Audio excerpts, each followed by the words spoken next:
ಅಮ್ಮನಿಗೆ ಮಗಳಮ್ಮ ಮಗಳಮ್ಮ, ಈ ಗಂಗಮ್ಮ ನಮ್ಮಮ್ಮನಿಗೆ ಚೊಚ್ಚಲ ಮಗಳಮ್ಮ ಹೋ ಕೆಚ್ಚಲ ಮಗಳಮ್ಮ.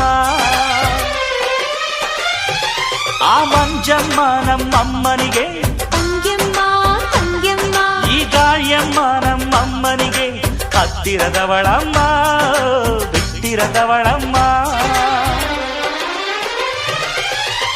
ನಮ್ಮ ಅಮ್ಮ ನೂರಿನ ಬಳಗ ತುಂಬಾ ತುಂಬಾ ಹಿರಿದಮ್ಮ. ಇವಳಿಗೀಗ ಶರಣು ಶರಣು ಶರಣು ಕೋಟಿ ಶರಣಮ್ಮ. ಈ ಸುಗ್ಗಿ ತಂದವಳಾರಮ್ಮ.